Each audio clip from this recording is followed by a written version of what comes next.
Hi, this is Jason Wright, and this is your South Orange County Market Update. We're going to do this one a little different. I want to kind of just look back, take a brief look back at 2022, how we got to where we are today, and then focus a little bit on what the forecast is going forward for 2023. So, as we sit here today, New Year's coming in just a couple days, we are wrapping up 2022, a year that started with a record low number of active listings on the market, below 1,000 active listings, which is the lowest level since 2004. We were coming out of the scorching hot 2021 market. We moved into 2022. It was still scorching hot. Demand was high. Interest rates were low, and there was just a need for housing. People were super excited about getting into their forever home or their next move or their investment property. So we had demand, we had low supply. We kind of moved through Q1 and into Q2 and through most of Q2, and all of a sudden the interest rate started to go up. The feds had to get inflation under control, so we had to see these 3/4 point increases, time month after month after month, really just bringing the housing market to almost a screeching halt from a scorching hot market.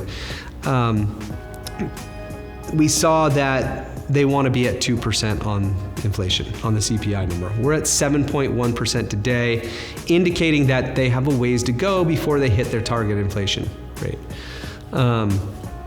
As we peaked in, I would say, September, and the housing market started to come back, and level off to its stagnant existence today, we just saw less sales happening. We also saw less homes coming on the market. We saw a lot of homeowners that are in a 3% rate, and from the stat I read, 89% of people in Orange County have interest rates below 5%, I think. So that's incredible number of people that have a very low interest rate on their mortgage.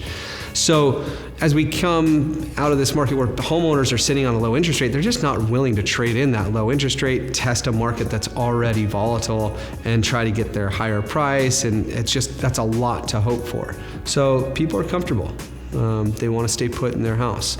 And that's kind of where we stand today. We have a lot of people out there that might have this desire to make a move, but really don't think it's the right time because they're sitting on a low payment with a low interest rate. And to go buy something, they need to trade it in for a higher payment and a higher interest rate. So that's creating a further constriction on supply, on inventory. And then as far as the demand side, we have people that might have a desire to make a move, but simply they're looking at the interest rate and what's going on with the volatility. Is it going up? Is it coming down? Is it leveling off? When's it the right time? So demand, I think, has kind of been put on the sidelines. And I think it's important to say that it's been put on the sidelines because as I look forward to 2023, I think the demand is still there. I think the demand is there, and there's a lot of uncertainty with what is going to happen. So how do I forecast what's going to happen in 2023? Well, I'm going to read you guys a little paragraph from Stephen Thomas's report, which is a local economist who actually dives into our local marketplace here. They increased the federal funds rate from 0% at the start of the year to over 4.5% in December, its highest level since 2007 and its fastest rise in more than 40 years. Long-term mortgage rates responded, rising from 3.25% at the start of the year to over 7.25% in October. The Federal Reserve's core inflation goal is 2%. The overall United States economy has remained resilient, backed by a very strong labor market, sky-high job openings, low unemployment, and increasing consumer spending. Yet the high interest rate environment has been rocking the financial markets. Unrelenting Federal Reserve policies will eventually instigate an economic recession in 2023 that will most likely begin by mid-year. As a result, the local housing market is going to be subdued in 2023, especially in the first half of the year. My opinion is we're already in a recession. Like, we've been feeling this economic downturn for the past 6 months. The feds, they did a huge rate increase month over month over month to get this thing under control. And yeah, it's gone from like 9.1 to 7.1% on the CPI number, but like, we're already feeling that. These are lagging indicators. Like, I don't know how much harder the feds can press without sending us into a very bad recession. And if they do that, what happens historically in a recession, they have to drop the interest rate down to increase consumer spending, which is good for you buyers that are on the sidelines. So bad for economy, good for buyers, good for real estate. So it's kind of like, it's a very delicate tug of war that we're playing. And I just don't think that they're going to be able to press their feet on the gas and even at a small percentage rate increase these federal funds rate. I think we've caught up to the 2-year Treasury note. So I think that we're going to see these increases subdued in the beginning of the year. I think that we have no inventory, and I think it's very important that when we look at the data and what's going on with the overall economy, we need to apply that to our local marketplace. An interest rate that is at 6% affects people in the demographic in coastal Orange County far less than it does somebody who lives in Ohio.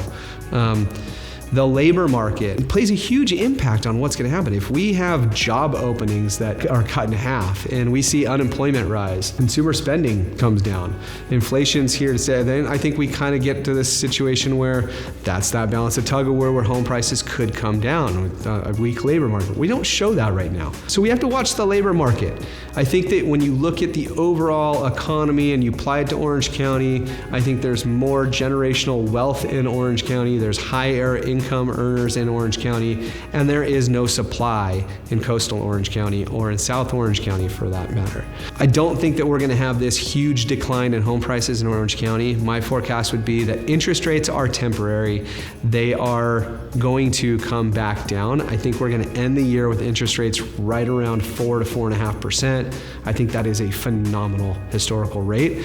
And I would argue that if you can get the opportunity to get into the house that you want to be in today, you should make a strategy to do that, because I think that there's opportunity in this market, and I think that we just have to go find it. And setting a strategy to capitalize on opportunity, interest rates are going to come back down. And so I think it's a great time to be invested in real estate, especially with the looming inflation that could stick around. It's just a great place to put your money in any inflation-driven market, and we want to help you strategize. So my name is Jason Wright. I'm with the Smith Group. I'm looking forward to sitting down and talking with you.